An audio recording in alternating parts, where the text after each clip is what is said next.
I was involved in other coups that were hard coups, which was in Italy, which means we use force or force had been used, or in Cambodia, where I had to disarm the Khmer Rouge.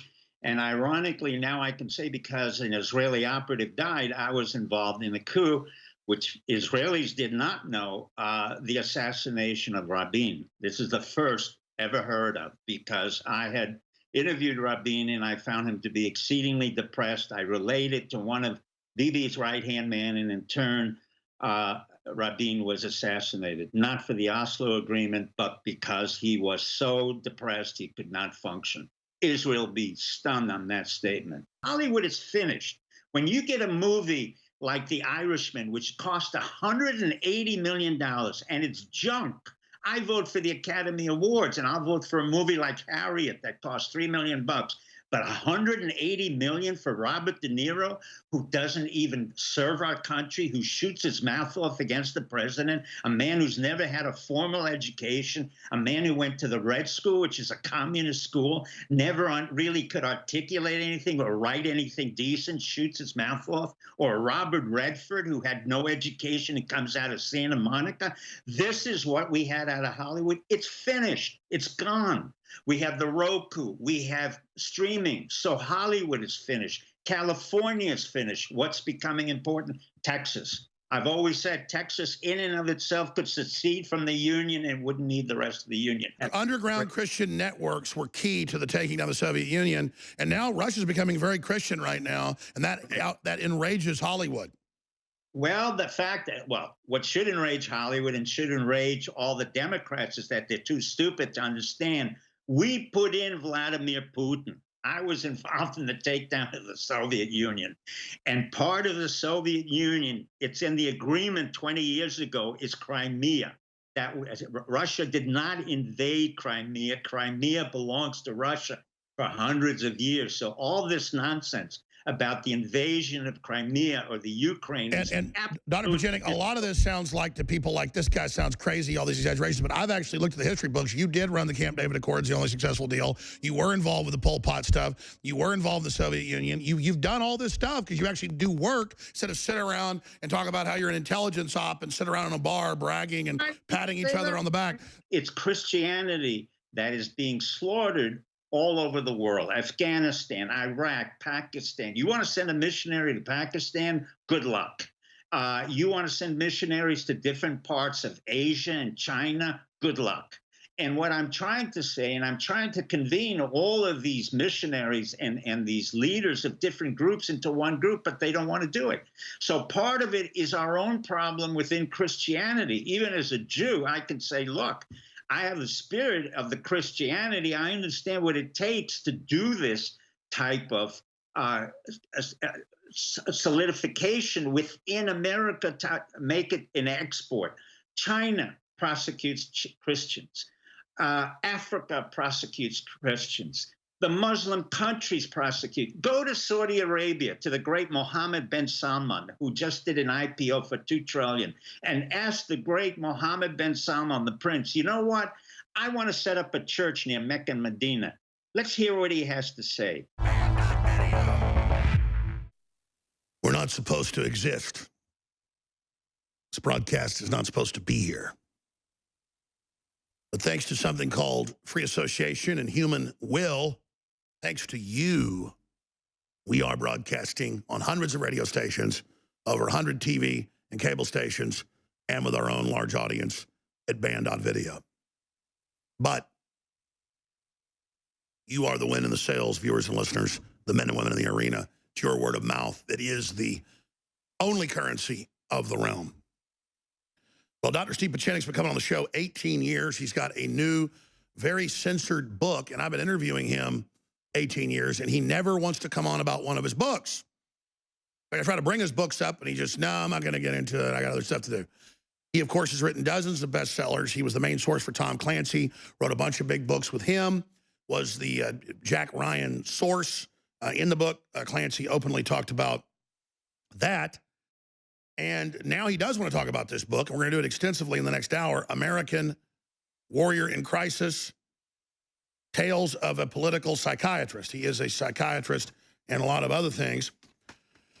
And he's gotten his other books made into big films, but boy, Hollywood will not touch this. So we're going to get to the book because it ties into all of this, but didn't need to talk to Dr. Pachinik before we got him on because he's a smart guy. He wants to get into exactly what I wanted to get into. Didn't even tell him this. The impeachment coup, what's behind that, where we're going, and how to counter this corrupt, damaged deep state that is losing power and what is emerging out of that. The big conflict with China, and of course, Jeffrey Epstein, and really what Epstein was doing and really what he was up to. And I'm going to shoot a special report this evening that we're going to put up in the morning. I may put it up tonight with a individual who wants to go on air and say who they are. But I'm going to tell them when they get here this afternoon that I really think that they might want to literally stay in the shadows just because they're still investigating and they've gotten a lot of stuff. I mean, you wouldn't believe what they've got. It'll make you lose sleep. But very dangerous stuff. And I don't say that to act cool. I mean, this is really dangerous stuff. It's why I want to just get this out as soon as possible because the danger is holding on to it. But everybody else is scared. So it's our job to do this. I've committed to do this. And so we're going to release this, the big stuff tonight or tomorrow, and then more is coming. And by the way, this is all known. We won't get any attention for it. That's fine. We'll probably get death threatened, sued some more. But you'll see all this then on the national news in about a month is how it works. So it's our job to put it out to then force them to cover it. And it gets into the whole Project Veritas type stuff where the media knows and there's recordings of that and screenshots and all of it. And let's just say the Epstein stuff is still ongoing. He was only one guy and basically the fall guy. So Dr. Steve Pachinik has the floor for the rest of the hour and 20-something minutes until Gerald Celente takes over. And I want to say Merry Christmas to all of our audience and to Dr. Steve Pachinik. I'm not going to get into his whole bio, but he helped run the Camp David Accords. That's how long he's been around, helped found Delta Force, done a whole bunch of stuff since then. He's on record, overthrowing governments. He's talked about it on air before and gotten called into federal court over it. I mean, so he's got to be careful about the type of stuff he gets to here on air. But you talk about a source. There's all these Q fantasies and stuff. I mean, this is a real guy that's been around a long time and knows a lot of stuff. This is a real deal here. And then that's why he's showing his face. Didn't do that, until the last few years. That's how serious the time is. So, Doc, tell us where we are right now from your perspective, how the coup against Trump's going, curveballs we should expect, and then what Epstein really is. This is great. Thank you for coming on, and Merry Christmas to everybody and Happy Hanukkah. The reality of the coup is that when it fails quite prominently. And what is a coup? Let me explain to the audience several coups. I was involved in what you call a soft coup. That means we don't use military. We basically transfer power very quickly. It occurred during the Nixon administration, where Nixon gave the rights over to Ford. And in fact, the man who was important in that was Kissinger, because he maintained the stability of the country. I was involved in other coups that were hard coups, which was in Italy, which means we use force or force had been used, or in Cambodia, where I had to disarm the Khmer Rouge. And ironically, now I can say because an Israeli operative died, I was involved in a coup, which Israelis did not know, the assassination of Rabin. This is the first ever heard of, because I had interviewed Rabin and I found him to be exceedingly depressed. I related to one of Bibi's right-hand man, and in turn, Rabin was assassinated, not for the Oslo Agreement, but because he was so depressed he could not function. Israel be stunned on that statement. The other coups have to do with the Bush senior administration and the Bush junior administration, where we transferred power. So what happens in a coup? In a coup, what happens, power is transferred very quickly, and it's done quietly.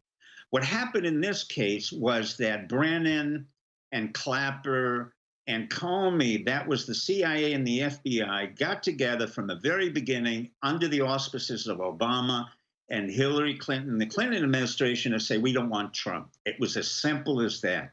They then instituted what they called a hard and soft coup, because they literally wanted to get rid of him. In turn, the FBI, which is a highly compromised institution, I mean highly, from the very beginning when it was created by a homosexual who, you know, J. Edgar Hoover, they love to talk about him, but he was a cross-dresser. He was a nasty man. It wasn't the issue of cross-dressing. It was the issue that he had information on every one of our presidents and basically used it. That's when Nixon got rid of him. And from that point on, I was not a fan of the FBI. It wasn't only a factor that they were deprecated in terms of their importance, but they were ineffective when I had to do the Hanafi Muslim, when I had to do other coups or other hostage. The FBI was just useless. And it's an organization which has to be stripped down or literally taken apart. Comey is a disaster. He was a failed individual, as was Brennan, who was a CIA and director of the CIA, but he came out of what we call the analyst group, not the DDO. He created a company. He failed at that. And he kind of, what I would say, worked his way up the CIA hierarchy, where he took care of a young African-American by the name of Obama, who was really a CIA operative, and his mother, Ann Dunham. So we're permeated with CIA, and it's not a conspiracy issue as much as it is. There are real problems. When you have somebody who comes totally out of the paradigm of the CIA or the intelligence network and out of the paradigm of a politician like Trump, forget what Trump accomplished. The point is, a man like Trump, who is a businessman, who doesn't really care about politics, who really cares about implementing outcomes. He cares about building a ice skating rink, Walton Memorial, as he did for my kids.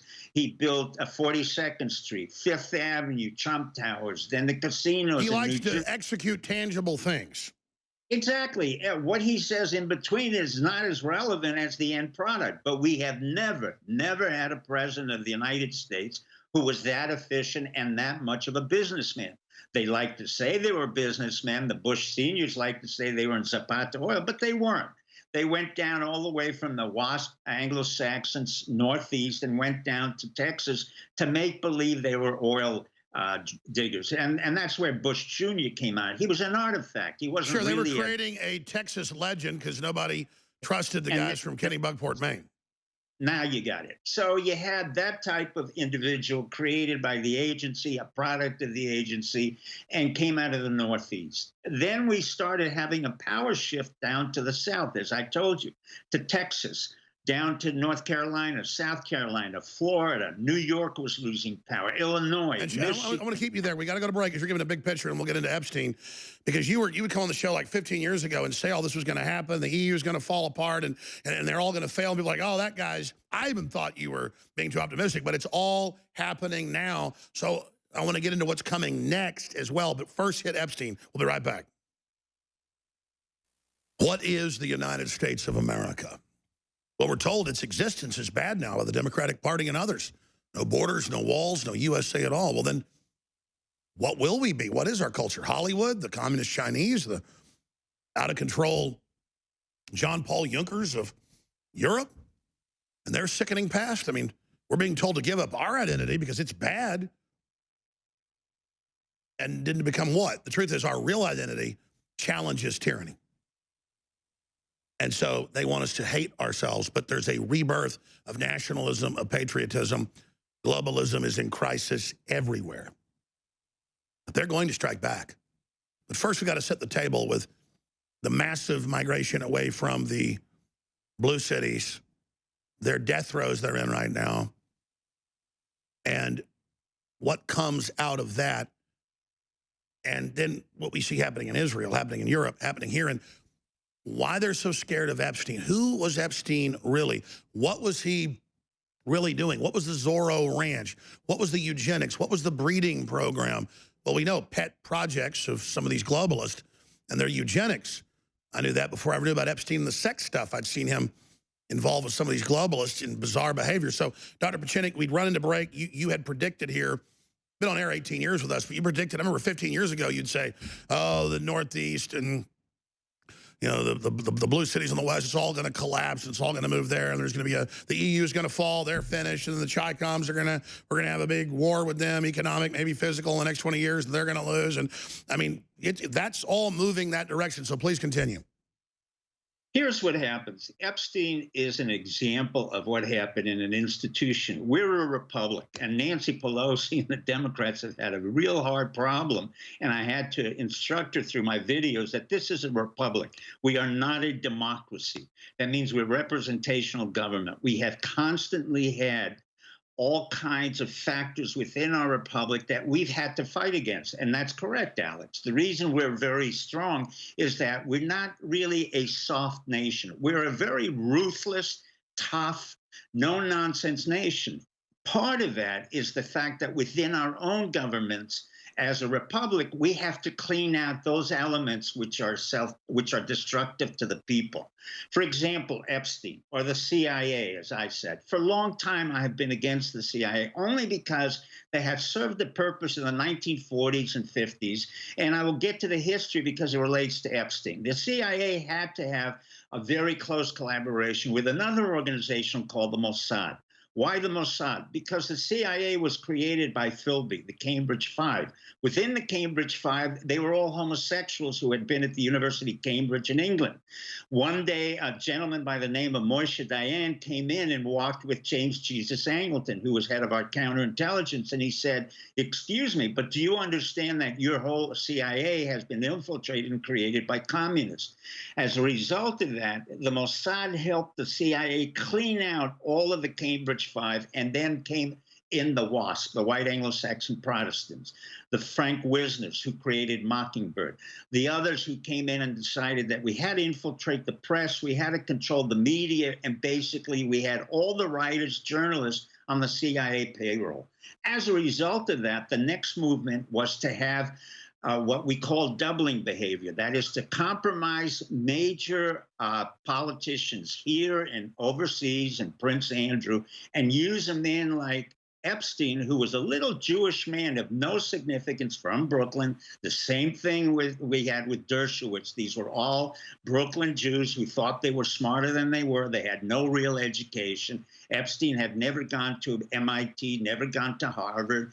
But what happened was the Mossad really used him in conjunction with the CIA. That's why he has never been touched. And basically what he did, and this is what I was against for 40 years, and I warned the CIA and I warned the Mossad, and I had arrested one of their operatives for 2 years after 9/11, that if you continue to infiltrate and destroy our republic, I will go after the Israeli operatives. And here is where the problem became.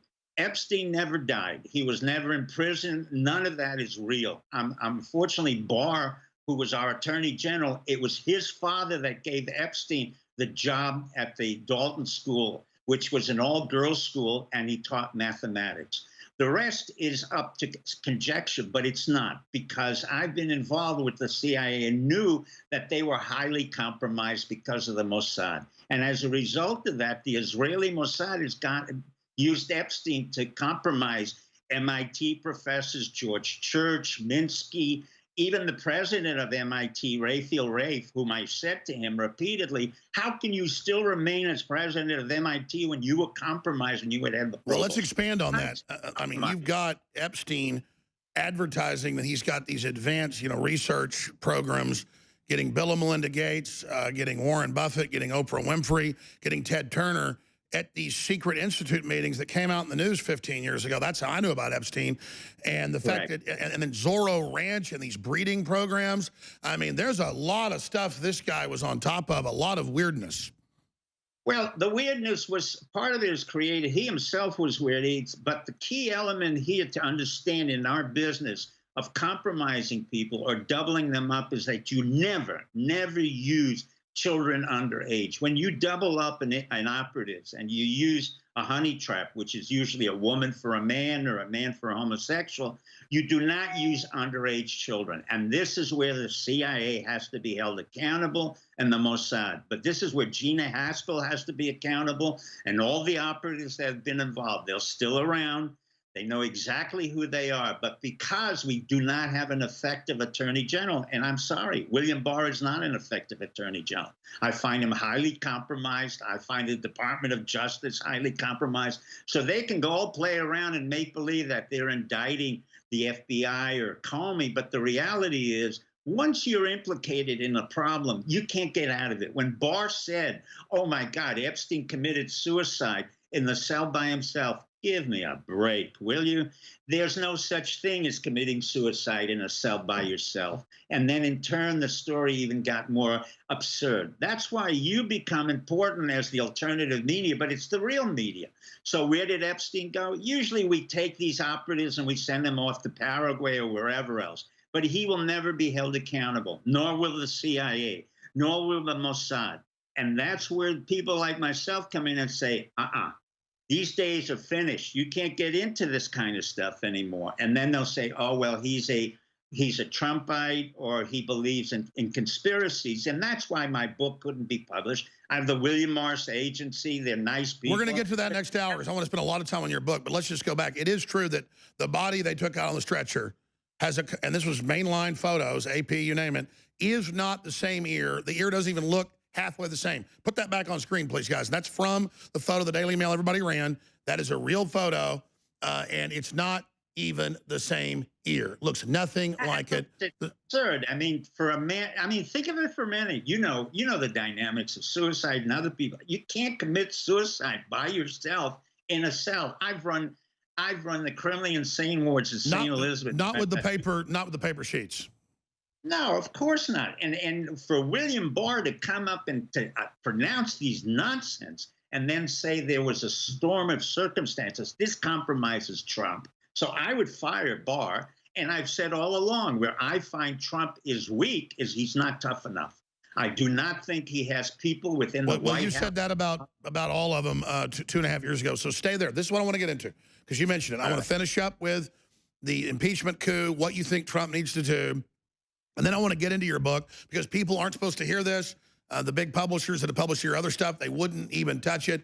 And this is just all part of the censorship and control. Dr. Steve Pieczenik is our guest. StevePieczenik.com is his website. We'll put a link to that up on Infowars.com. Some of the other issues he's going to cover. Christianity Today, that's blown up in their face. Facebook fascism. Mike Rogers, former NSA chief, he's got comments on that. John Durham and that investigation. Pelosi's downfall. Corruption of Hollywood, Mockingbird Media, and how no one would publish Dr. Pieczenik's book. And here is a copy of the new book. You find it at StevePieczenik.com. American Warrior in Crisis, Tales of a Political Psychiatrist. We'll be back in the third hour. Please remember, most places in the U.S., you're not going to order today and get it before Christmas. About half the country you can. Thank you for your support. That's why we're here. But you need to support yourself. You really need to get the products we've got. The reason our products have 5 stars on third-party review sites is we've got the best turmeric bodies. We've got really high-end fish oil and krill oil, really good nootropic brain force, amazing 10-hour clean energy in Turbo Force. We really have great tooth whitening and remineralization toothpaste, Super Silver. We have the Super Blue with the tea tree, the colloidal silver, and the iodine, fluoride-free. So it doesn't have a bad halogen in it. It's got the good halogen. We have the X2, the X3, InfoWarsStore.com, double Patriot points, free shipping, and 50 to 75% off. This is clearance sales. You're not going to see sales like this ever again, because in the new year, we're not going to be able to discount things at this level. We're doing this at clearance at the end of the year. So please do your purchases at InfoWarsStore.com and fund the operation. There's nowhere you can spend your money that has a bigger effect for freedom. Stay with us. A big 8-page cover story this weekend from Bloomberg. Socialism, it's a dirty word again. Globalism, EU elites, technocracy falling apart. And falling apart very, very quickly. Dr. Steve Pieczenik's our guest. This is a short 5-minute segment, little 1-minute break coming up. I want to get back into Epstein and the impeachment in that segment. But let me go back to really toot your horn, because it was at least 15 years ago, I've been interviewing you 4 or 5 years, that you were coming on going, and the EU is going to fall apart. There's going to be a giant movement to topple that. And then, the East Coast cities are going to start collapsing, and then they'll saturate with immigrants, but then that'll collapse. That's in LA Times today. And then there'll be a huge rebuilding. And then at a certain point, states like Texas will start dictating to Washington. And if they do things we don't like, we'll just not follow it. Well, I was having dinner with a retired person who actually worked for the Democrats, but they were saying, it'd be a well-known name for some folks. And they were talking about meeting with Governor Abbott, who I obviously know, and that they've got a whole plan if things collapse to just not follow what the feds say. The fact that so many states are in that position, the fact that if Trump fails, the states have already prepared, and are already linking up to just not go along with the blue cities. So you have the blue cities and the globalists trying to impose power over everybody. Really is an act of weakness. How are you, in the few minutes we have to break, able to accurately chart that, and what do you chart coming next?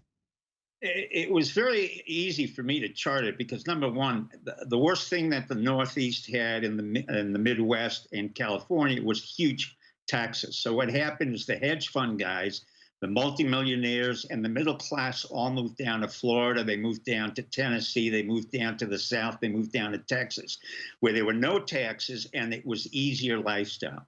Number two, the power systems in Washington, D.C. were no longer relevant. I've said for a long time, if Trump hadn't been there, we really wouldn't have needed a president. And the reality of what you're seeing now, forget the Epstein phenomenon, because that's the end of the CIA, the FBI, and a whole bunch of people who attempted to have a coup there. It didn't work. The other part is the impeachment part, where a Nancy Pelosi is basically the Joker in this movie, where in her own mind, she thinks she's wonderful. This is her swan song, but this is the swan song for the entire House of Representatives, because in a time where we really don't need representatives, in an arcane model, we are working with the internet. We're not a democracy. If we had a democracy, as Ross Perot said, we would be punching our computers and just voting constantly on our own. So basically, the representational government will decrease in importance. The governors in the South, Abbott, DeSantis, will become more important. And the governors in California, for example, where you have Nancy Pelosi doing a swan song and self-destructing with the Democrats in Washington, at the same time they're self-destructing in California. How does she explain 85,000 homeless in San Francisco? Even the New York Times went out of its way to say, this is disgraceful. Look at the video. Then they have 85,000 homeless in Los Angeles. And now all the industry's pulling out, and now no one's having conferences there. I mean, this is red line cardiac arrest. Correct. It's not only cardiac arrest, Alex, it's a self-destructive impulse that kept coming in again and again. You have multi-billionaires out of, the high-tech areas in the Hollywoods. The Hollywood is finished. When you get a movie like The Irishman, which cost $180 million, and it's junk, I vote for the Academy Awards, and I'll vote for a movie like Harriet that cost $3 million. But $180 million for Robert De Niro, who doesn't even serve our country, who shoots his mouth off against the president, a man who's never had a formal education, a man who went to the Red School, which is a communist school, never really could articulate anything or write anything decent, shoots his mouth off, or Robert Redford, who had no education and comes out of Santa Monica. This is what we had out of Hollywood. It's finished. It's gone. We have the Roku. We have streaming. So Hollywood is finished. California is finished. What's becoming important? Texas. I've always said Texas in and of itself could secede from the Union and wouldn't need the rest of the Union. Florida can secede from the Union and wouldn't need the rest of the Union. In effect, what I'm saying, de facto, the South has risen again. It has risen in a way that belied the lies of Abraham Lincoln and the Northeast establishment. Hold on, we got to go to break. Back in 60s. The corrupt in New York, a lot of great people live there, but the establishment, the corrupt in Los Angeles and San Francisco are like dying cobras, fat on the blood of America, now angry that we're removing them from our throats, so they just bite us again and again. We already took the full load of poison. We've kind of grown used to it. In fact, it's what gets us out of bed in the morning. And all the intimidation, all the threats, it just doesn't work anymore because we were asleep. Now we're awake. They thought we were intimidated. No, we were just mesmerized by Hollywood, mesmerized by the left. And now people can't run away from it fast enough. All the metrics show the really young people, Generation Z, not the millennials, some of them are awake, but mainly the new Generation Z, people under 20, they don't buy anything the system says. They can't stand the establishment. They want authenticity. They want real. And the establishment's now hitting all their emergency buttons. They admit that what Dr. Steve Pachinik's been saying on this show for 15 years isn't just wishful thinking. It's unfolding. So continue wherever you want to go now. I want to finish up with Epstein. And for me, the big story is the corporate media knew about Epstein, knew what was going on, pliantly covered it up for 13 years, and that still the same groups are doing the same crap, the same payloads, the same procurement. That's what I'm going to be exposing tonight. And they're doing nothing. And the media has this, and they're not just scared, they know you don't touch it. And so it's very, very shameful, and it'll be the nails in their political coffins. Anything else in that whole area of Epstein that I want to get into? Impeachment, the death throes of the Dems, but I don't want to be too confident because they could certainly try to, like a giant squid, take us down with them. No, not really. I mean, the Democratic Party, as it is now, is in the throes of death. I mean, Nancy Pelosi has really is singing a swan song. Her manipulation to try to get it into the Senate is not working. And basically, that was her last swan song to say to somebody, I have no more power. And I'm playing the game, and I'm playing bluffing. The real issue right now is that we will continue to exist, as you said, General Z, General whatever the millennials are. But here in the South, I have young men and women who are in the Christian movement at the same time they serve in our National Guard, at the same time they teach. So there's a whole generation of young men and women here in the South that will become our new leaders. They're very much like DeSantis, who was in the military. You're seeing more CIA operatives going into Congress. You see more military individuals, as I predicted, would go into the Congress and Senate. Once we have that, we have people who understand we can no longer go to wars. We can't go to Vietnam. We can't go to Korea. We can't go to Iraq. We can't go to Afghanistan and listen to all these chicken hawks like the Bush Juniors or the Obamas. Elaborate on that, because it's not combat veterans and people that want to start senseless wars. They want to get things fixed before that. It's only the chicken hawks that have never been in combat who are obsessed with it because they believe it's manly and tough, and they make huge amounts of money out of directing it. Correct. And so we go back to, let's say, John F. Kennedy, who was totally psychotic, had Addison's disease, had the greatest number of wars that anybody had ever seen. And of course, he was taken care of by a guy named Cordmeyer and others, Allen Dulles. We had LBJ, who had increased the war presence. And let me ask you that question, because I want you to, because you're a psychiatrist and you've studied JFK and you have the medical records and, run major mental wards. And then look at Bobby. Why would the mafia put them in power? And then why would they instantly turn on them?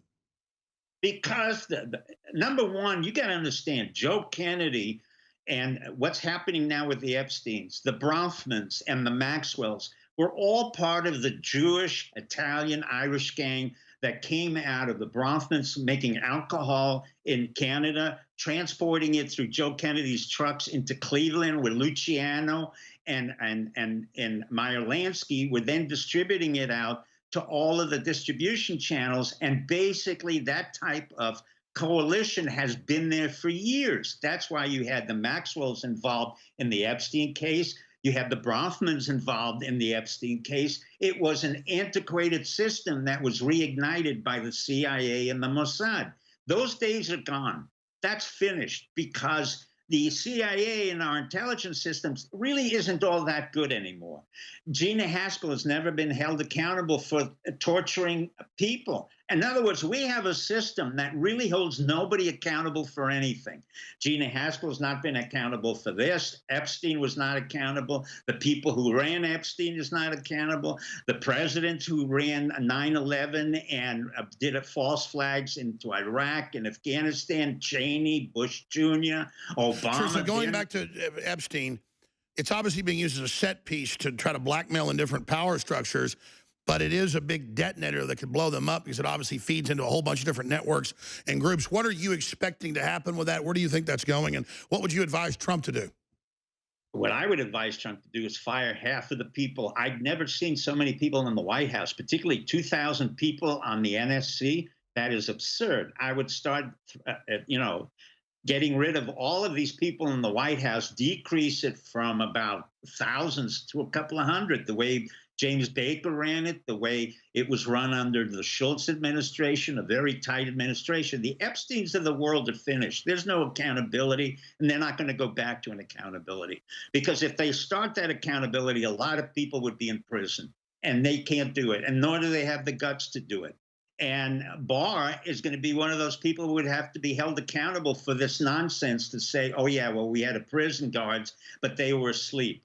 That's nonsense. So what we have right now is we have to keep going on and say, all right, where are we going from here? Well, Brexit, I got to give credit to Boris Johnson.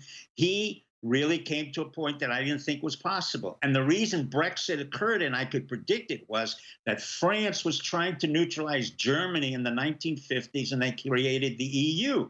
The fact is that Germany was in two world wars, had really defeated France in two world wars. And once again in the 2020s, Germany is defeating France as an economic power. So France can never be a major economic force. And that's why a guy like Macron, who's the son or the offshoot of the Rothschilds, and really isn't effectual. He's an effete leader. He's not going to lead anything. Whereas Angela Merkel, a PhD in nuclear physics, can run Germany because Germany is a very tough country. It doesn't matter where they are and what they're going to do. They're going to be the primary force in the EU. But England will break away. Boris Johnson has been more effective than anybody else. He'll make an alliance with Trump. Trump, in turn, will bring him into the Canadian and Mexican agreement, and then he will bring him into the China agreement, where everybody said he couldn't do it.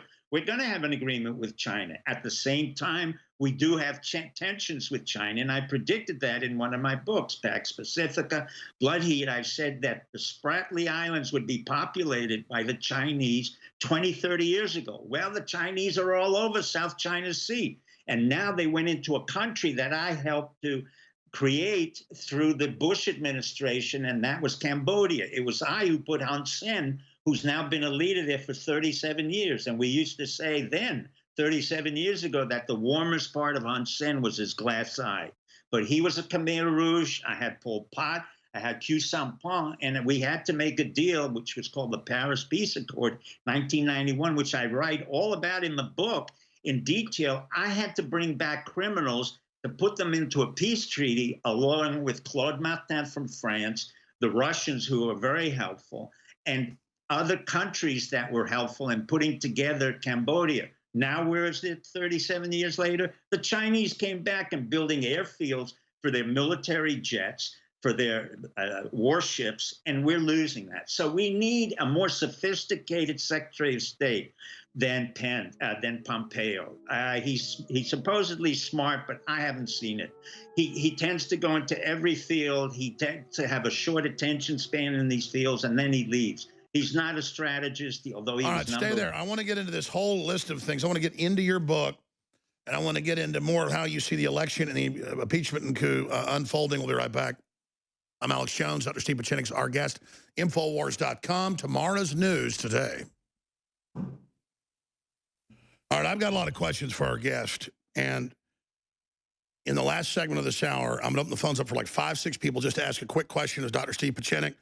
The number is 877-789-ALEX, 877-789-2539, 877-789-ALEX. This is a short segment, longer segment coming up. I got so much to get into, and I am going to read your book. Let's plow into your new book and why Hollywood tried to suppress it and block it and why they're scared of it. I mean, I can't wait to read it. American Warrior in Crisis, Tales of a Political Psychiatrist, and it's got a wild cover, Dr. Pieczenik. The cover was done by a very talented woman by the name of Renee. She was the granddaughter of Adrian Rogers, Renee Rogers. And Adrian Rogers, as many of you would know, was one of the premier Southern Baptists in this country. And one of the things that I think is important to understand is that Christianity is the fundamental concept or overlay faith in the United States. It's Judeo-Christian concepts that created this country. We're not Muslims, we're not Hindus, we welcome everybody, but you have to come in here and pay the price. So why did I write the book? I wrote a book about a kid who came from Cuba. He's Jewish from the Holocaust and comes into Harlem. And what does he do? I mean, does he either defeat and give up or go into a private school or whatever. And so this is the story of a young kid who goes up to Cornell on a scholarship because of the Republicans, thanks to Rockefeller, and goes to Cornell and finds out, wow, this school is not really all that great. As a matter of fact, the French course that he knows pretty well, they're still using textbooks which were using tanks 20 years ago that were used for the French war, and the school itself didn't realize and doesn't want to criticize itself. Then he goes on to medical school at Cornell under a scholarship, and turns out, wow, 4 years of med school, I didn't really need that. I've got dead cadavers, I'm looking at rats, but I really don't have the clinical practice that I need, and they're discriminatory, and at the same time, they are ruthless and sadistic. So Cornell Medical School suddenly becomes, from an anti-Semitic, anti-Catholic, anti-woman, anti-black school, becomes the Weil Medical School by Sandy Weil, who was a corrupt a banker of Citibank and gives hundreds of millions You're of dollars. saying you got a real education about how crazy parts of the establishment had been, because they weren't people that built the country. They had just taken over the power, and you saw the megalomania. Exactly. And to this day, I still say to the president, Pollock, you know, why don't you come and do something honest instead of propagating the nonsense that you're doing at Cornell University? Well, suddenly I'm going to Harvard. And who was compromised at Harvard? Epstein. And a guy, the president of Harvard, is named Becko, who went to MIT and served under Raphael Raith. And when I go to MIT, it was a formidable school because I was trained by Lucian Pye, by people, Harold Laswell, politics and psychology, and by an institution called the CIA and Defense Advanced Research Project. I was trained by them, but I never belonged to them. So in the military, they made me a captain.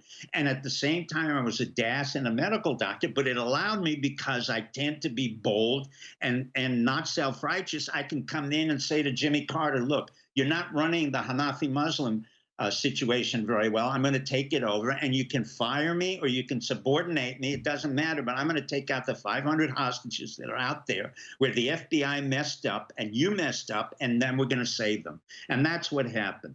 Then I come back under the Bush administration and the Reagan administration. I say, okay, I'll go down and see Noriega. And Noriega warns me, you know what? Never become an ally of the United States. But he and I got along very well because he wanted to be a psychiatrist, but he couldn't afford to be a psychiatrist because he was too poor. But he warned me that there's going to be an invasion, and Bush Sr. was going to do that. And guess what? There was an invasion, and it was useless. For the same reason that Bush Sr. went into Iraq, useless. And what happens then? I go from Noriega, and then I go on to the Maryland Savings and Loan, where I see none other than Pelosi's family, a corrupt father, a corrupt brother, corrupt governor, corrupt bankers, corrupt SNLs. I take them all over. And guess what happens? The guys from Drexel and others become, again, they reconstituted through MIT and Harvard and all the institutions, but we don't hold anybody accountable. Nobody goes to jail. And I'm saying to myself, wow, this is amazing, this country. You can commit all kinds of crimes, but if you say anything about Obama, which I said on the radio, he's a CIA operative. That's fine with me. I don't care. But why don't you tell that to the American public? By the way, his mother's Ann Denham, who was also a CIA operative. And by the way, his maternal grandmother and grandfather worked for me at the East-West Center in Hawaii, and they were CIA bankers. And guess what I get? A $20,000 subpoena saying I've got to go see the prosecutor in Florida. It cost me $20,000 in lawyers who were incompetent to address the fact that I had to deal with something called the Aldo Moro kidnapping, which I had to deal with the fact that Aldo Moro was assassinated by the Red Brigade. Was I involved in that? I won't go into the details, but I did what I had to do. And in fact, that was only the beginning of it. And then I had to take down the Soviet Union. Well, how do you take down the Soviet Union? Do you suddenly make expansive statements, or do you become like the CIA and make believe you're shooting and non-shooting? Well, I turned out to spend a lot of time in the Soviet Union in the 70s because I was director of the National Institute of Mental Health International Division, which was one position, me. But I spent a lot of time with the KGB, and I spent a lot of time with people in the psychiatric hospitals in Kachenko, and I write about that. And what the Soviets were doing was exactly what's happening to Christians all over the world. We talk about Jews having been persecuted, but I keep saying about Christians and why I spent my life trying to save them from barbaric institutions. The Kachenko Psychiatric Hospital put away Christians as political dissidents. And what I did was to commoditize those Christians and say to the head of this, who was Stalin's right-hand man, I'm going to commoditize Christianity. I'm going to give you 5 Wayne computers for one Christian, 6 Wayne computers for another. But I'm going to take out 20 different Christians. We're not going to say they're Christians. We're not going to say they're dissidents. But I'm going to give you Wayne computers. And that's how it worked. Then eventually I saw the fact that the Soviet Union wasn't really producing Sure, so you're saying underground Christian networks were key to the taking down the Soviet Union. And now Russia's becoming very Christian right now. And that enrages Hollywood. Well, the fact that, what should enrage Hollywood and should enrage all the Democrats is that they're too stupid to understand. We put in Vladimir Putin. I was involved in the takedown of the Soviet Union. And part of the Soviet Union, it's in the agreement 20 years ago, is Crimea. That Russia did not invade Crimea. Crimea belongs to Russia for hundreds of years. So all this nonsense about the invasion of Crimea or the Ukraine. And Dr. Pachenik, a lot of this sounds like to people like, this guy sounds crazy, all these exaggerations, but I've actually looked at the history books. You did run the Camp David Accords, the only successful deal. You were involved with the Pol Pot stuff. You were involved in the Soviet Union. You've done all this stuff because you actually do work instead of sit around and talk about how you're an intelligence op and sit around in a bar bragging and patting each other on the back. Let's come back and talk about all this straight ahead and get into what's coming next. So much more with Dr. Steve Pachenik.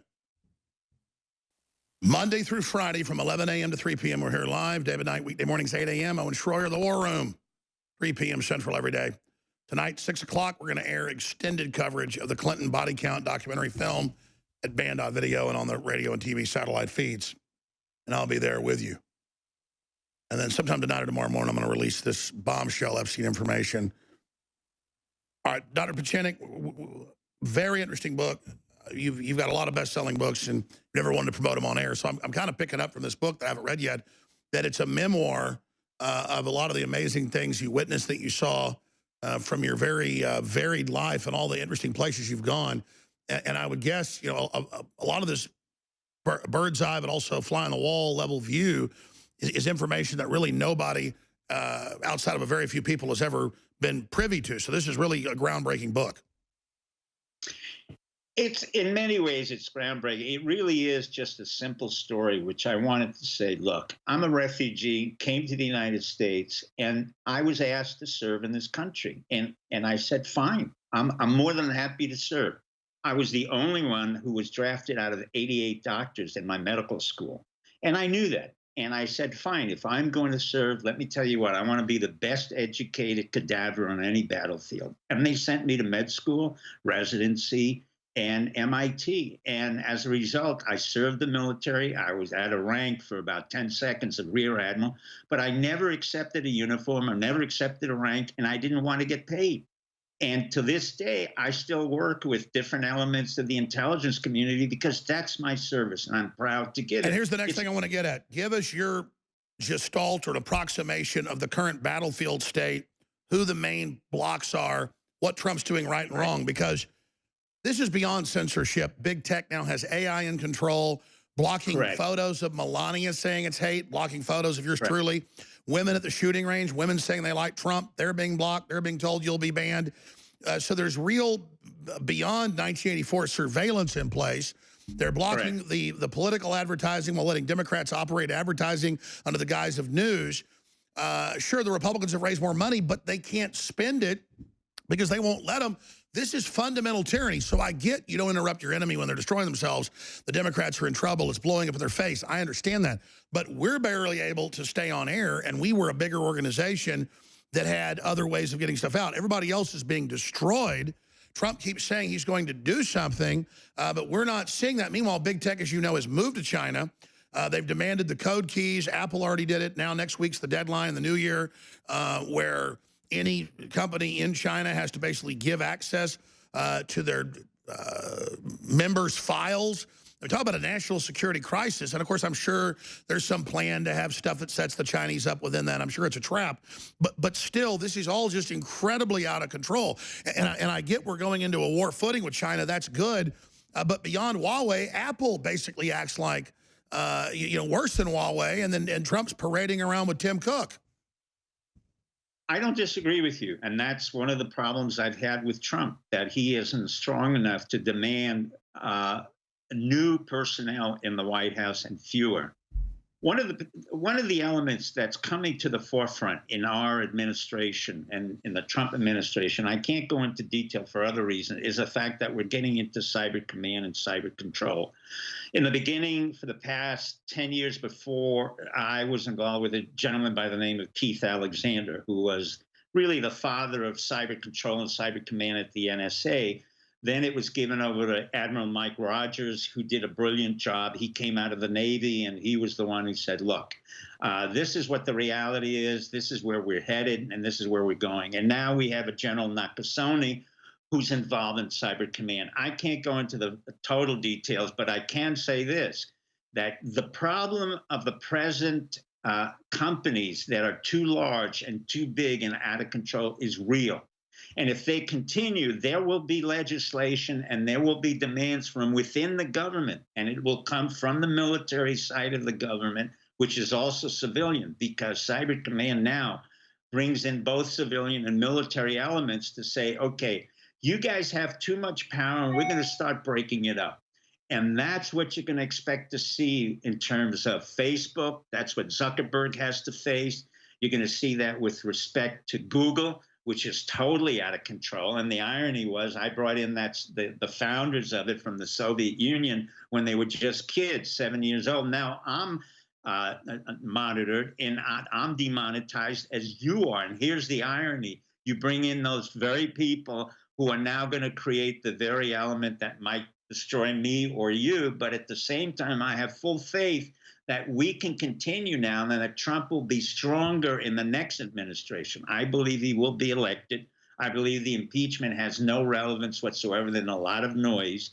But at the same time, we do have to deal with the Chinese aggression in terms of 5G, artificial intelligence, Huawei, and the interrelationships that we have between our big government, big corporations, and their corporations. Sure. What's the Space Force? And what you're saying is that there's 1 million people with the top security clearance in our corporations. It's just like William Benny says, the NSA's built for everybody to go into it secretly. That's the big national security threat. Sure, it lets the bureaucracy play God, but now they've given up any real power they have to centralize state actors. And why the hell would they build a Swiss cheese, backdoor labyrinth into everything? It needs to be reversed. I agree with you. Number one, the NSA is not the predominant power anymore. You have to go to an institution that's been created about 9 to 10 years ago. Clapper, ironically, was the first director, but he's not anymore. And that is the National Geospatial Agency. Sure. And that brings us next to Space Force, which is really Space Command. And, of course, that's really a whole other separate, I would say, breakaway government or shadow government. I mean, from my perspective, what is Space Force? We know it's a bunch of different elements that Trump is trying to now make into a new branch of the military. How would you quantify what Space Force is? I would quantify it as saying it's the counterforce to the civilian equivalent of NASA. NASA was a primary base under which guys like, Boeing could come in and create their Starship, but it didn't work. And that was a basis for which private corporations, even some government corporations, could send up a rocket. But Space Force has a very strong element of a military aspect. And what I mean by military is right now we have in space all kinds of satellites really shooting and attacking each other for quite some time. And we don't talk about it. But honestly, we do need a component where we have our own rockets. We're not as dominant as we were. The Chi-Coms are destroying our satellites. No. We need to have somebody go out there and wipe a bunch of them out. Well, we were not dominant for many years. As a matter of fact, I was shocked that for 20 years from Montana onward, in order to launch a satellite into space, we had to pay the Russians about $75 million. And again, that's sabotage. Why did we get rid of the Saturn rocket plans and all that. I mean, there's been clear sabotage at NASA. I can't tell you the specifics of it. NASA has its own bureaucracy, which is quite huge, and it's located in Titusville. I know something about it, but I can't pretend to say that I really know a lot about it. And at this particular point, I do know that we're shifting over to the NGA, we're shifting over to Cyber Command, we're shifting over to a militarized space unit, which is not related. And so that's one way for Trump not to just fire everybody. He can just create new clean groups and then cut the funding to the others.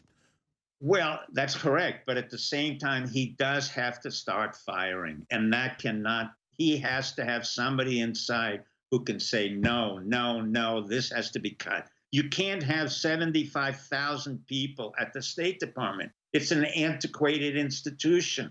Even though I enjoy the Foreign Service officer, I really don't need political ambassadors. Well, sure, anybody knows, even in their business or their household or anywhere, if you get too many people, no work gets done. They all just have bureaucratic meetings and mess with each other all day. We're going to come back and take calls with great questions for Dr. Steve Pieczenik, and I'm going to ask him more about, because he's not a guy to make stuff up, about having a hand taking out that particular Israeli prime minister back in the early 1990s.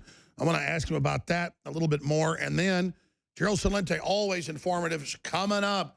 And then 6 o'clock tonight, I'm going to be back live with the Clinton body count documentary. And then we're going to drop the big Epstein bombshells. Stay with us. All right, we're moving quick with Dr. Steve Pieczenik. I want to jam in a few phone calls. So we take 5. They got like 20 on the board, but we'll get to some of them here in a moment. Doc, you were bringing up Yitzhak Rabin and his assassination early on, and what happened there. And then I guess that started a long train of the Likudniks getting back into power. And you were saying you had a hand in that? That's quite a statement.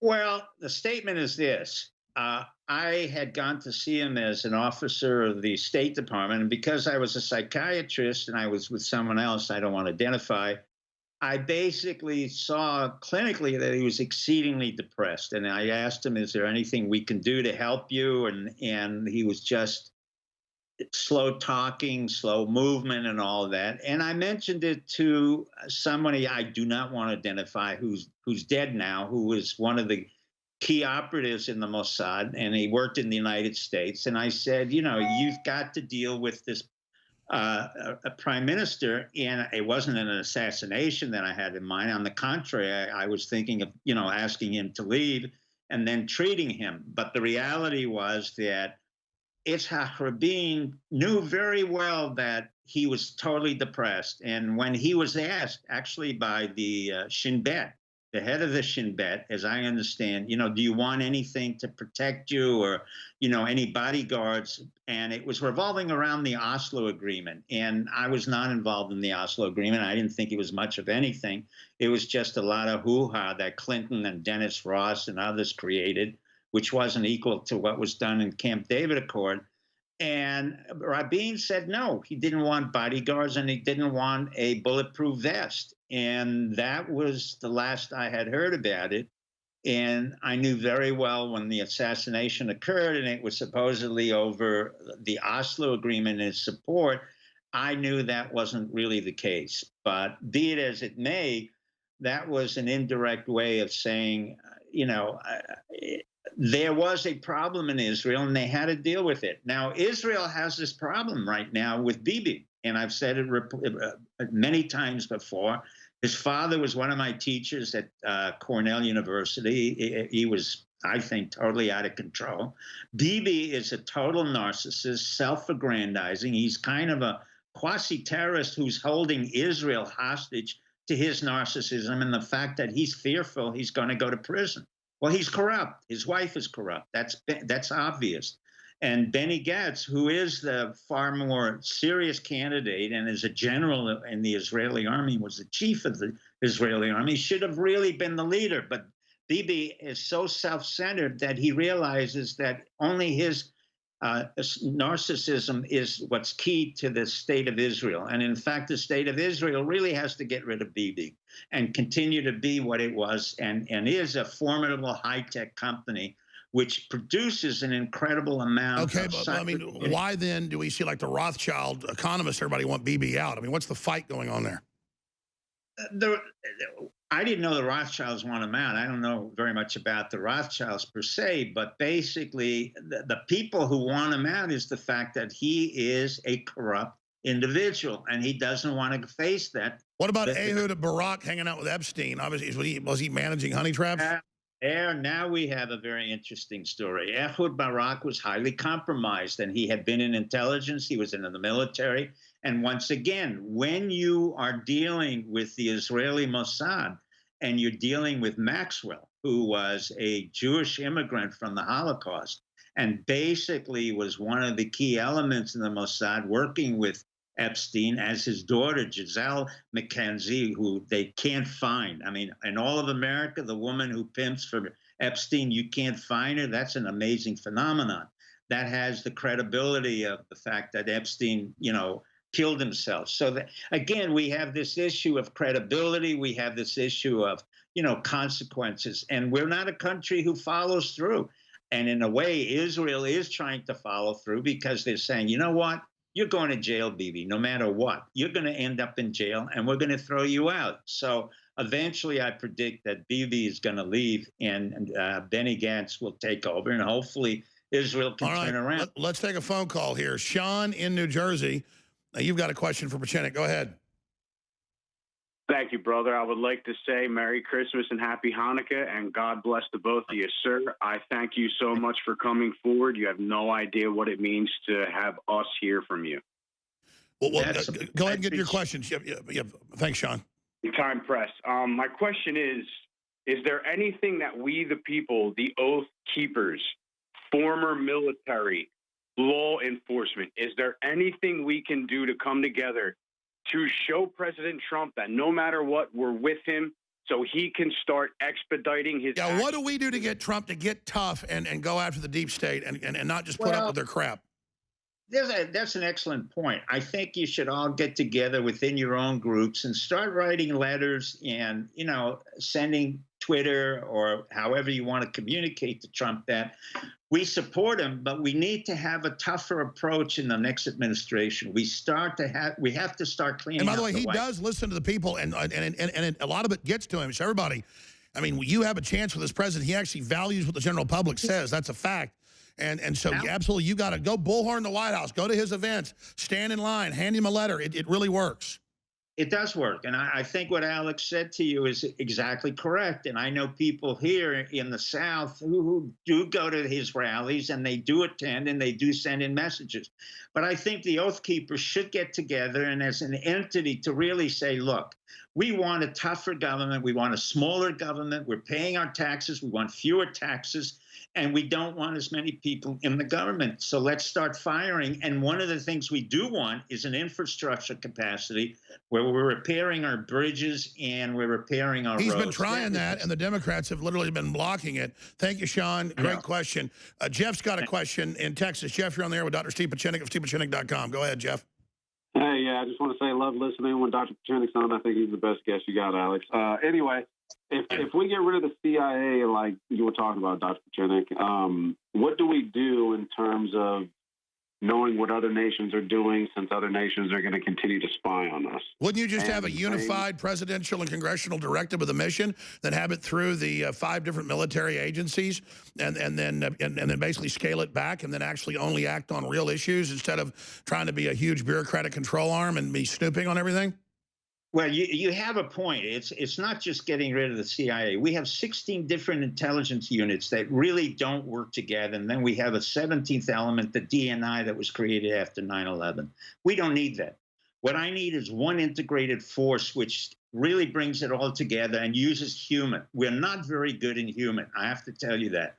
Over the years, after about the Reagan administration, we really did not concentrate on our ability to understand dynamics and possible outbreaks. So and used to, as you know, I mean, just 30 years ago, the professionals, the corporate people, the doctors, everything was leveraged into HUMAT against the Soviets and others, and we were dominant because our professionals were all doing stuff. Now, literally, the so-called intelligence class is a bunch of delusional, like you said, narcissists on power trips, imagining themselves like some fictitious James Bond character. It's ridiculous. Yeah, I agree with you. Let me give you an example. The reason I was trained in both psychiatry and in politics was because Harold Laswell, Lucian Pye, and others at MIT and elsewhere, the University of Chicago and Yale, had created a specialty called political psychology or political psychiatry. We need more of those people. And ironically, Yale University, which comes back and always criticizes the president, is the very source of that political psychology, but they don't even. And let me stop you there. We may have to do 2 more segments if you can stay to get to all these calls. We got to go, understand. But just pulling back, so much of America's power is exporting our good ideas and then helping build infrastructure and really helping people. It's not acting tough and killing people and, you know, all of this stuff. It's actually promoting Americana. But if we lose that Americana and that pioneering spirit and don't export that, we're dead. It's our spirit that's dominant that we need to rekindle. Well, I agree with you, but I see that, again, I see it within the Christian fundamentalist community, and that's why when I saw the comment from one of Billy Graham's magazines, I knew that was not the Graham family. And that's where I wanted to go next, because it was the Christian evangelicals that helped bring down the Soviet Union, as you know. And when I was a kid, I watched them being leveraged in Dallas against the Soviet Union to great effect. I didn't know you were on the other end of that, but I saw that as a child growing up. And that's why the globalists fear Christians so much, is they know we'll kick their ass. Well, it's not only that. There is a real problem of Christianity being killed. There are over 2 million Christians have been slaughtered. Chaldeans, Assyrians, Coptic. I go into Egypt, I remember years ago, and I would say to the Egyptian leaders, this is 10, 20 years ago, you've destroyed 10 Coptic places of worship. And then years later, it's 200. And then at the council, before I left, I said at the Council on Foreign Relations, do not take out Bashar Assad. One of the reasons I went in there and sacrificed my life was because the president or Dr. Bashar Assad does protect millions of Christians. Stay right there. Let's come back and talk about that and this Christians Today attack that blew up. But you're absolutely right. Christians, even the UN admits, are the majority of persecuted groups. How do we get America to start defending Christians? That is so critical to the future of the whole planet, not just America. Hour number 4 is 2 minutes away. And we're doing 2 more segments, and then Gerald Celente, always informative, is going to be taking over. We're going to go to Jack and Gene and Joe and Derek and Alex and David and Carlos and many others here in a moment. But getting back to the fact that it was missionaries and Christian groups in East Germany and the Soviet Union that, you know, helped bring that down. You're talking about the Christians, the majority of those being persecuted. Hollywood admits they're pissed at the Russians because they're becoming really Christian again and really promoting things that'll have them be a good, stable country. Why would the elite, so many of them, want to destroy fundamental Christian ethos that's made this country so successful? Why? First of all, they don't understand Christianity. Secondly, let me put a lot of the blame on many of the ministers whom I've talked to, including, and I will be very frank, I've talked to fundamentalists, and I won't name who they are, across from Baptists to CMA, Christian Missionary Alliances, to different leaders within the Christian community. And what I hear is, oh, well, you know, we just talk about our sermons. And so I don't have a focal point for which I have been trying to proselytize to say for 20 years. It's Christianity that is being slaughtered all over the world. Afghanistan, Iraq, Pakistan. You want to send a missionary to Pakistan? Good luck. You want to send missionaries to different parts of Asia and China? Good luck. And what I'm trying to say, and I'm trying to convene all of these missionaries and these leaders of different groups into one group, but they don't want to do it. So part of it is our own problem within Christianity. Even as a Jew, I can say, look, I have the spirit of the Christianity. I understand what it takes to do this type of solidification within America to make it an export. China prosecutes Christians. Africa prosecutes Christians. The Muslim countries prosecute. Go to Saudi Arabia, to the great Mohammed bin Salman, who just did an IPO for $2 trillion, and ask the great Mohammed bin Salman, the prince, you know what?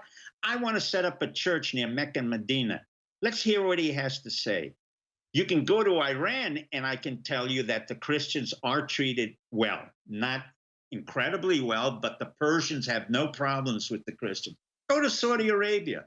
Go somewhat to Jordan, see what happens. Israel has to protect Christian sites because it's Israeli boys who protect it, and go to Israel to see the beginnings of Christianity. But I have to lay fault with the different leaders with the different sects of Christianity here. They're ashamed of the faith. They bought into the whole ecumenical thing, and they don't get that Texas was founded by Christians that were sent in a decade before by the president at the time, and it's always been Christians expanding the West and building real civilizations at work, and all these other groups know it and go exterminate these people because the leadership of the West may figure out how powerful this is and how this works. It's incredible that the biggest weapon we have in the arsenal of liberty is Christianity, and we've allowed it to be liberalized and turned into a leftist farce and destroyed, and these preachers aren't using any of the real power God gave them.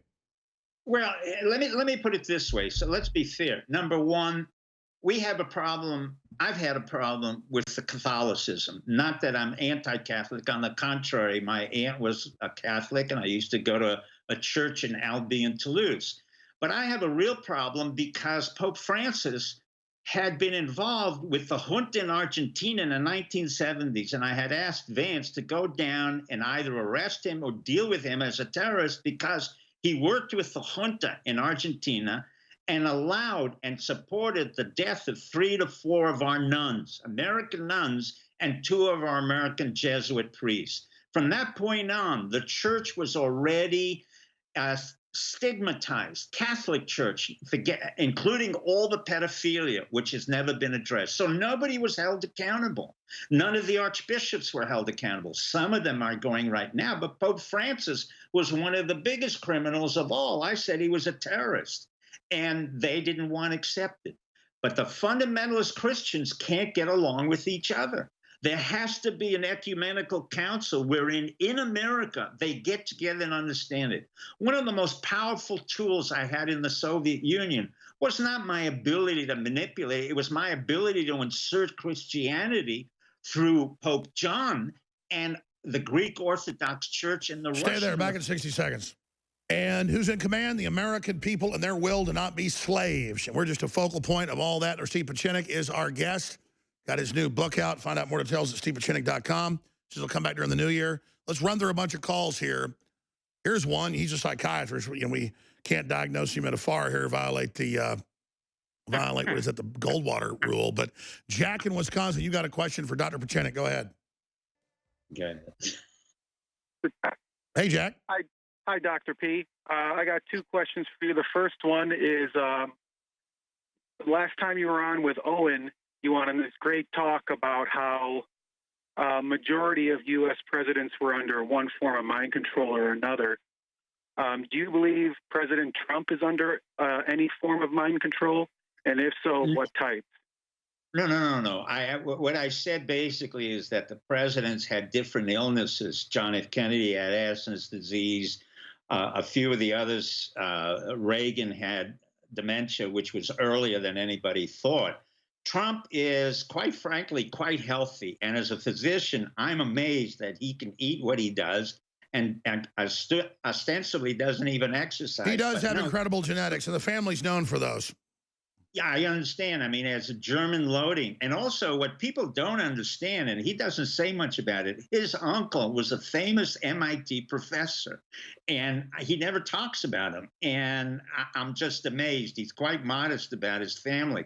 So the answer is what no. about the effects? Because, I mean, I know that Roy Cohn was a bad guy and had some problems, but, you know, the whole House Un-American Activities Committee, the whole situation with McCarthy, who it turned out was right in many ways. I mean, Trump sat around, in the middle of that as a young adult, and really the John Birch Society and all that, and, really got a conspiratorial view, which is how things work. I think that really shaped Trump as well. Well, I think many things did. One of the things that, as a New Yorker, I understood about Trump, and I didn't know him personally, but we were very impressed, and I've said it a long time ago. When a man builds a skating rink for the city of New York for young kids because Koch couldn't do it in 8 years and doesn't charge anything, that tells you a lot about his character. I don't care what he says. I don't care about his tweets. What I care about, what the American public has to understand, Democrats, Republicans, or independent, You have to look at the outcome of what he's done. The Doral, the casinos, the condominiums. You do not create assets which are viable and make a living, and you cannot be ineffectual. It just doesn't happen. Mike Bloomberg has the same attitude. He created an asset which was very valuable. Maybe he's worth more or less than Trump. I don't particularly care. But among all of the candidates in the Democratic Party, you have another businessman there. And you're saying you want new blood and things. We got to jump. So everybody, but good points. Let's go ahead and talk to. That's exactly right. Let's go ahead and take a call from Joe in Texas. Joe, go ahead. Oh, hi, Alex. It's nice to talk to you. I want to say Merry Christmas and Happy New Year to you and Dr. Pachenik. You too. I didn't know a lot about politics before 2016. When Hillary said you was dark heart, that legitimized you and everything, you know, what you were talking about, you know, I knew you. It let me know you was. I did love it when Hillary called me dark heart. That's a good nickname. That had me like, I'm like, okay, that's the truth. Because she's the most evil woman to ever walk this planet with the rest of Democrats. That's why I call all pack of lying demons. And I want to know what Dr. Pachenik thought about Q. You know, and I like Dr. Pachenik, and he got more experience in life than I ever have. But I just want to ask him about the comment about Ilhan Omar that one time, because I know you say she was right about talking about Israel, but absolutely. Thank you, Joe. Great question. Sorry, I got to move quick. Yeah, I mean, the whole Q thing, I mean, I don't want to poo-poo folks that like that and everything. It's just that we'll talk about things that are confirmed and real. People are like, oh, well, but then if it's like something on 4chan, it must be. What's your view on that, Doc? Well, you know, I don't, ironically, I don't have a conspiratorial mind. I mean, I believe in what I know and what are facts. When I went on your show, it was simple. You understood what 9/11 was about. From that day on, we've never really deviated. We may have some differences. I don't know what Q is. I have an idea of what it is. But again, you have to understand, in the world of intelligence, forget the CIA, we play everything. We play it as dialectics, meaning we take one side and then we take the other, and we play it together at the same time. So you don't know whether Q is a product of any one of the 16 or 17 intelligence organizations or whatever it is that we do in games. Because it's anonymous. It's perfect for cutouts and counter groups, and it just you know, becomes like jumping into black water. You don't know what's in there. Right. That's exactly right. And that's a good analogy. But on this show, it's like 35,000-foot view, crystal clear, mountaintop air. We're very straight up about everything. Well, InfoWars has been around a long time, and it's very rare when you have a man like Alex Jones who can predict 4 months or 6 months before 9/11 that we were going to have 9/11. And when I heard that, I said, God bless this individual. I'm going to get to know him. And that was it. It's as simple as that. It's not that complicated. I bet it wasn't that complicated. They were priming us for it. You know, and when the big buildings blow up, we take your rights. I mean, it was all just, they had it all lined up. You could see it. All right. Thank you so much, caller. I can't get to all these. That's why I said only take 6 calls. You're all great. But Pachenik's got to go. We got other guests coming up. Let's go ahead and talk to Steve in Texas has a question. Go ahead, Steve. Mr. Jones, good to speak to you. I consider you an Austin legend. Right up there with Stevie Ray Vaughan. Well, we love you too, brother. I see your question. Should we take on some dim strategies? I mean, specify that. Yeah, so let me elaborate on that. So I see that the Democrats have obviously made a push towards to persuade our Black Americans or Latino Americans or Asian Americans that they are the party for them. And I don't hear enough Republicans, conservatives, libertarians talking about how, especially with the demographic change, this is going to be a serious win for us if we tell them about the freedoms, the liberties that we're all offering. And I wonder if you and well, I mean, I try to do that, but I mean, the media, I don't know how to make things racially based. I'm like Martin Luther King, and then Jr., that I think just should be the ideas. And, you know, I'm not going to say, hey, it's for a black person. It's good for you, too. You know, the left, that's really what's racist to me, is making everything about what color you are. But I mean, obviously, the Democratic Party want domesticated, enslaved people that they can control and dumb down. And I think we should talk more about that. A great question, Steve. Dr. Pachenik, can you comment on that? Sure. I happen to be Hispanic. When you're born in Cuba and you grow up and you speak Spanish and that's your native language, that's Hispanic. So I assume, like many others, that America will be, it's good for everyone. And contrary to the Democrats or anybody else who tries to fractionalize us or put us into categories, it doesn't work. What works is the opportunity to make mistakes here, not just success, but mistakes. There's no other country where I can make mistakes, and as many as I have, and come back and be successful. Whether you're black, Hispanic, Asian, Hindu, it doesn't really matter. That's really our power, is it is the experiment, it is the Wild Wild West, and let's admit we're the crazy, diverse pirates we've always been, and embrace it. And that's basically, I agree. I don't think we have to be all that sane, and we don't have to I mean, be of course all that we're violent. Of course we're crazy. Everybody wants to come here. That's who we are. Let's embrace it. We're maniacs. Well, I would agree with that. I would agree we're rational maniacs who basically don't mess with us. We're going to come in, and if you think we're weak or something is happening like China does, think again, because the Japanese made that mistake, the Germans made that mistake. Many countries make a mistake that because we're compliant, we're nice, that we cannot be ruthless. I will refer you back to the Civil War by Abraham Lincoln. It was not civil, and it was an auto-genocide. And the South was beaten for reasons that had nothing to do with slavery, but had to do with commerce, business. That's right. It was about the urban controlling the rural, right, just like is happening again. We really appreciate you coming back in the new year. Have a great Christmas. God bless you, Dr. Pachenik. God bless and Happy New Year. All right, thank you. StevePachenik.com. Okay, I'm sorry to David, Alex, Derek, Gene, and Carlos. That's why I told them only take 5-6 calls. They put you all on the board. I'm sorry. Great crew. Just I try to get to everybody now. I'm doing a better job, but we're out of time. Please don't forget, you can still get Christmas for yourself. Great products. Some of the best sales of the year. Double Patriot points. Free shipping. InfoWarsStore.com. Last chance to get the Jeffrey Epstein didn't kill himself shirt and others at InfoWarsStore.com. And coming up, Gerald Salente from Kingston, New York.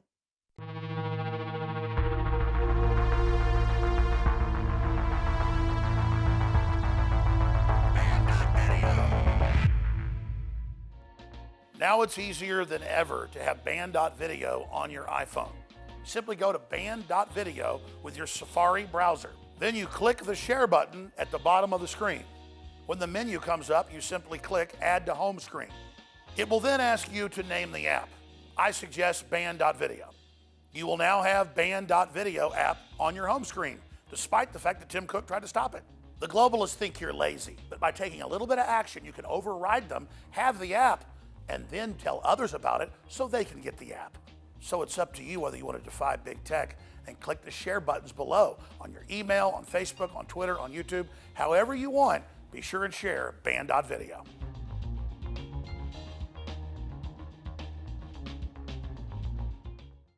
InfoWars is hiring for the 2020 election. We need camera operators. We need radio producers. We need journalists. We need researchers. We need people that want to take America back from the globalists. Now, here's how you get a shot at that. We can't wait to meet you and work with you. Send a PDF resume with at least 3 online links to jobs@infowars.com and do it in the next few weeks, because we want to be hiring new folks to join the team by early next year.